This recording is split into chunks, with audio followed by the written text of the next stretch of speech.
All right, and joining us from Jakarta, Indonesia, is the vice president of the banned Cambodia National Rescue Party, the main opposition party, Sochua. A very warm welcome, Ms. Sochua. Why did your party say the election marked the death of democracy? We just heard you say that in the piece that we just aired.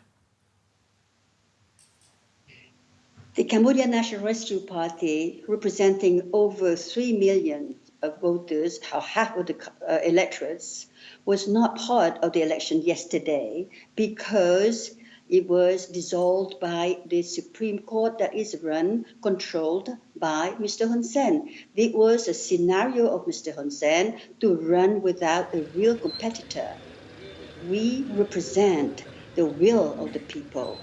We cannot accept that we were not part of this election because the will of the people was dead. Democracy is dead in Cambodia.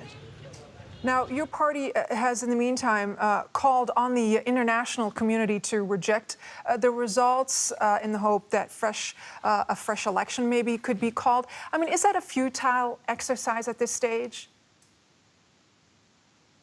Mr. Hun Sen cannot claim himself to be the legitimate leader of the government of Cambodia. It will not be a legitimate government of Cambodia. And the reactions from the EU, from the United States, from other countries show it very well that Mr. Hun Sen will have to deal with this legitimacy. Therefore, if he wants to be recognized as a legitimate leader or a government that has a legitimate leader, there has to be a re-election. I mean, you're referencing there the U.S. and the EU who have already warned Cambodia that it could face harsh sanctions in the wake of what they are calling a sham vote. What would that mean for your country? And does Mr. Hun Sen even care about legitimacy, being the legitimate leader of your country?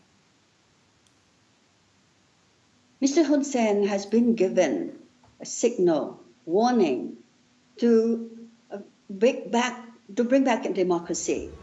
But he doesn't care because the only thing that he's hungry for is more power. But we do care. What is going to happen is economic sanctions.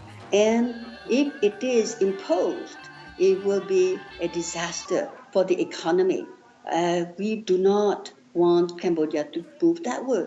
This way, we want a political solutions that will bring the CNRP back into the country. We need to set solutions so that Cambodia can avoid economic sanctions. Ms. Sochua, what next now for Cambodia? I mean, your party has been banned.